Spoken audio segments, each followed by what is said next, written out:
ওল দিয়ে আমরা অনেক রকম রেসিপি ট্রাই করেছি।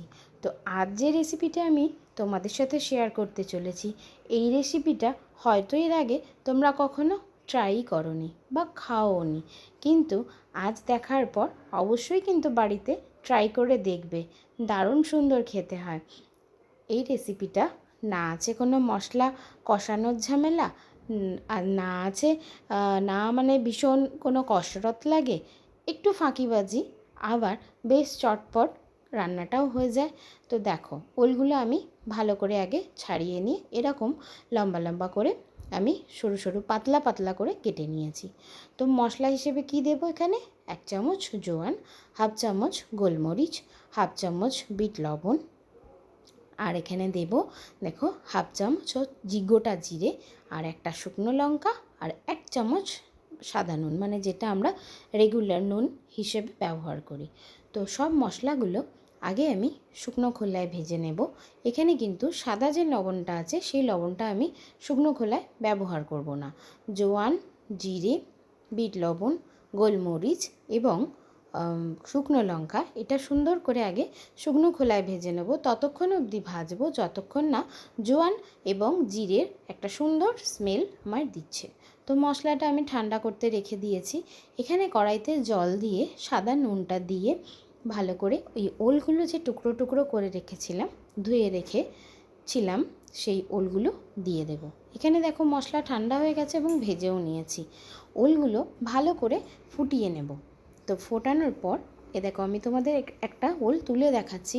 দেখো অর্ধেক সেদ্ধ হয়ে গেছে, মানে আধ সেদ্ধ করতে হবে। ওলটা আমার পুরো সেদ্ধ করলে হবে না, এটা ওলটা অর্ধেক অর্ধেক সেদ্ধ হয়েছে। দেখেই বুঝতে পারছো যে এটা অর্ধেক হয়ে গেছে।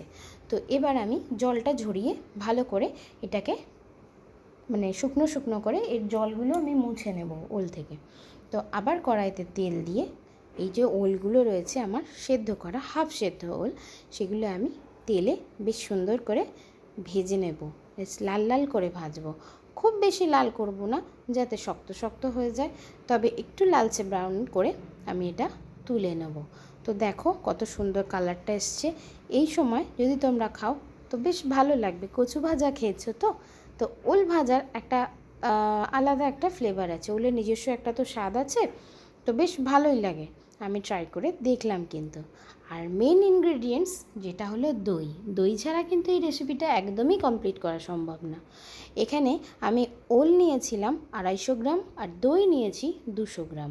তো ওল ভাজাগুলো আমি দিয়ে দেব দইয়ের মধ্যে। তো ভালো করে আমি দই দিয়ে ওলটাকে আগে ভালো করে মিশিয়ে নেব। দেখো কি সুন্দর করে এইভাবে মিশিয়ে নেওয়ার পর যে মশলাটা গুঁড়ো করে রেখেছিলাম সেই মশলার অর্ধেকের বেশিটা আমি দিয়ে আবারও ভালো করে মাখিয়ে নেব। মাখিয়ে নেবার পর আর বাকি যে মশলাটা ছিল সেটা দিয়ে একটু ধনেপাতা দিয়ে আবারও বেশ খানিকক্ষণ নাড়াচাড়া করে নিয়ে এটা আমি 20 থেকে 30 মিনিট মতন এটা মজতে দেব। মানে দইয়ের আর মশলার যে ফ্লেভারটা সেটা সম্পূর্ণ ওলের মধ্যে চলে যাবে।